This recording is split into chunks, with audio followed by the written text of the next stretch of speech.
everybody. My name is Mrs. Nagorski, and I am an academic coach here at Madison Elementary. I am so excited to get to read the next chapter of Cleo Edison, Playground Millionaire to you. Let's get ready to read chapter 11. Turn to page 120, and let's get started. Chapter 11, Risk Management. On their walk home, Cleo told Kaylee about going from class to class that afternoon, promoting her business. Lexi Lewis looked like she was going to vomit the whole time I was talking. Was she sick? Josh lagged behind, banging his lunchbox against every street sign and lamppost. Cleo threw her hands up in the air. Why won't she just leave me alone already? Kaylee looked sympathetic, but she had nothing to say. If only I had been chosen to be her welcome ambassador when she came to New Heights last year. Yeah, I don't think she liked you much since that first day when you accidentally knocked a tray of spaghetti into her lap. Cleo grimaced. She was wearing brand new white jeans. Who wears white jeans? Lexi Lewis, that's who. I think she's just jealous that people like you and they don't really like her. Cleo thought about that. Could Lexi Lewis actually be jealous of her? It seemed impossible. But Kaylee made a good point. Was there anything to like about Lexi? They reached Cleo's house. See you tomorrow. You have your camera, right? Kaylee had agreed to bring the super nice camera her dad had bought her on her last visit.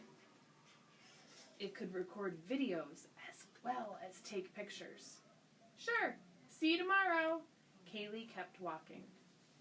Cleo turned to her brother. I need to borrow your Nerf gun. Why? For my business, of course. What are you going to give me? She crossed her arms. Give you? I gave you the Nerf gun. Only part of it. His lips pursed. He made a clicking sound with his tongue against his teeth. I'll rent it to you for $1. Rent? When had her brother become such a business shark? An idea sprang into her mind. I know.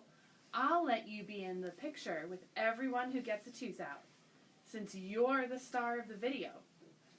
That might be worth something, she thought, getting to take a picture with the kid on YouTube. He smiled. Am I going to be famous? She wrapped her arm around his neck, grateful he moved on from the rental thing. Stick with me, kid, and you might just be. She rolled out her business over dinner, telling her parents all about going around the school to promote it and how she would use the same method she had on Josh, and her plans to give 25% of the profits to Horizon Home. The only thing she left out was the one tiny detail of her and Josh being on YouTube, and the fact that she'd used the tablet without permission to film themselves. She couldn't tell them. Not yet. Mom might shut down her business again, and Cleo could not risk that. Practically the whole school knew about it. She could have dozens of customers. Mom took a deep breath. Cleo, I can tell you're excited about this, but did it ever cross your mind to check with us first, before going out and telling the whole world? I'm checking with you now.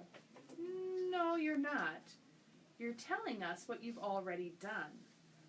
Mom looked exasperated. 2 green beans hung from Josh's lips like fangs.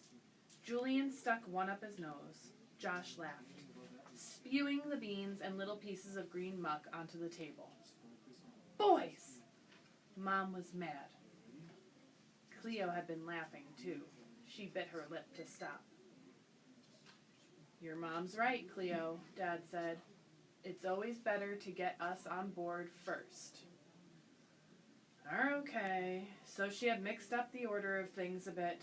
Time for persuasion power. It's for school, Mom. I need to do it for my passion project. I'm not saying you can't do it. Cleo squealed. Thank you! Hold on. Uh-oh. What was the catch? Maybe we should have people sign a liability release form. A what? A form that says people can't sue us. Standard risk management. Before the boys, Mom had worked at St. Luke's Hospital, making sure the hospital wouldn't get sued. Mom, sometimes you just have to take a risk and not worry so much about it. Dad raised an eyebrow. A smile crinkled the corners of his mouth. Whatever you're thinking, you can keep it to yourself, Mom warned him. No one's going to sue us, Mom. It works. You saw it, right, Joshy? Right. Mom looked at Josh with a smile on her lips at last. Okay. Yay! Cleo jumped up and squeezed her mom. Thank you, thank you, thank you, thank you, thank you. Mom's head bobbled and as Cleo jiggled all up and down. But we're all going with you. Cleo didn't protest. Mom had said yes. I have a soccer game, remember? Dad said. Oh, right. Well, the boys and I will go then. Cleo could barely contain her excitement. She jiggled Mom some more. Thank you! Mom narrowed her eyes and bit her lip, as if she were thinking. She wasn't changing her mind, was she? I have an idea. She went to the kitchen and brought back a big baggie full of the lumpy cookies from the day before. They looked like something from the Natural History Museum, like plasticized armadillo poo. What would you think about doing a little test marketing for me? You can hand them out to your customers. Cleo eyed the cookies. Are they any good? That's what I want to find out. Mom sat again. Since you think I need to take more risks, she held out the bag. Want to try one? That's a risk I'm not sure I'm ready for, Cleo said. Dad stifled a laugh. Mom shook the bag. Come on, they're breakfast cookies.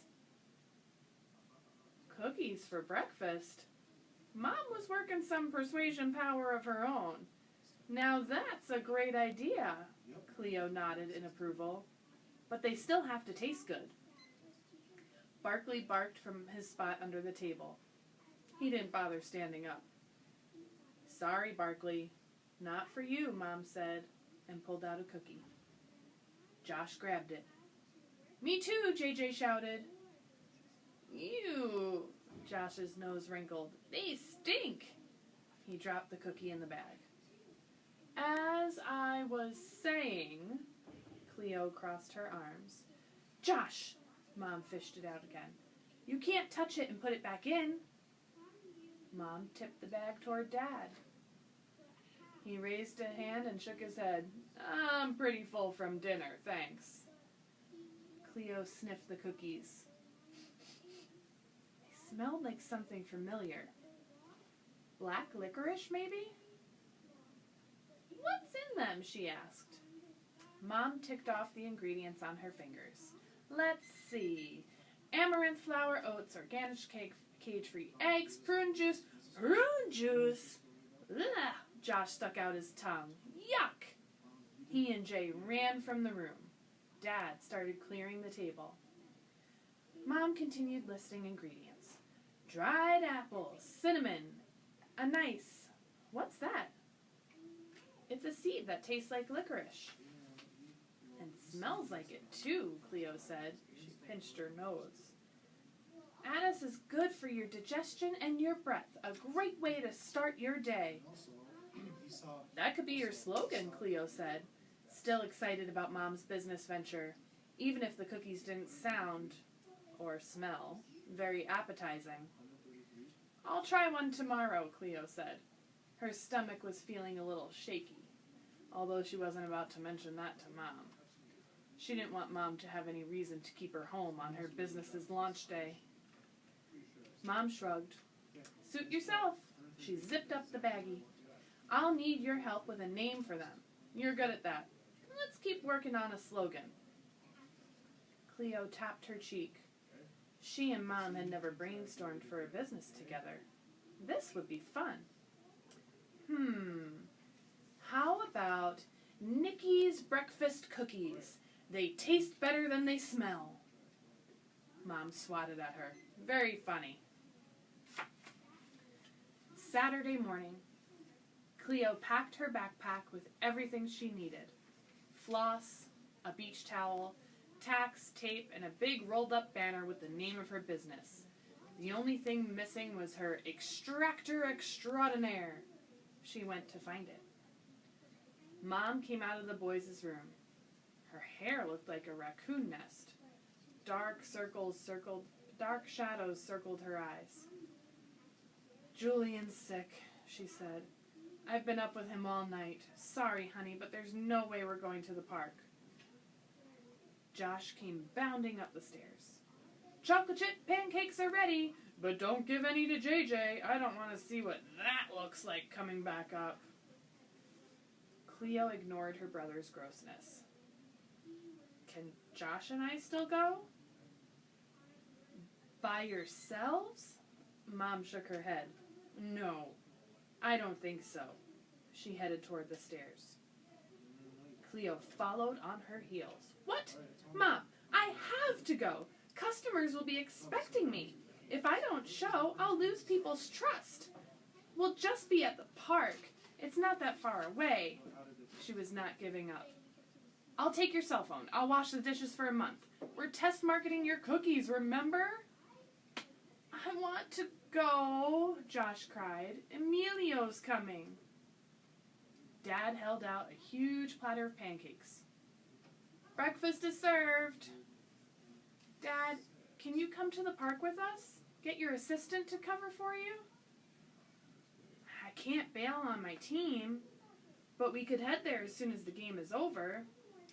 He walked out of the kitchen with the platter. Cleo trailed him to the table. What time would that be? Oh, maybe 11:30? My flyer says I'll be there from 10 to 2. Oh, this was horrible. Sit down and start eating. Everyone thinks better when their blood sugar's level. He pulled Mom into the kitchen. They came back a minute later.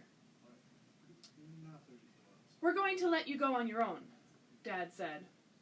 But you'll have Mom's phone and the dog with you. Barkley, lying in the living room, lifted his head.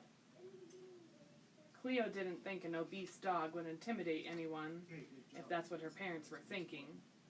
Plus, he was a black lab, the friendliest breed around. Now, if he sat on someone, that could do some damage. Anyway, she wasn't going to argue. Whatever it took to get to the park. I'll come as soon as the game is done. Cleo beamed. Thanks, Dad. Dad kissed them all goodbye and headed out. A little while later, Cleo was still at the table. Her pancakes barely touched. Normally, she'd have gobbled them like Barkley with avocados. Mom put her hand to Cleo's forehead. You're not getting sick too, are you?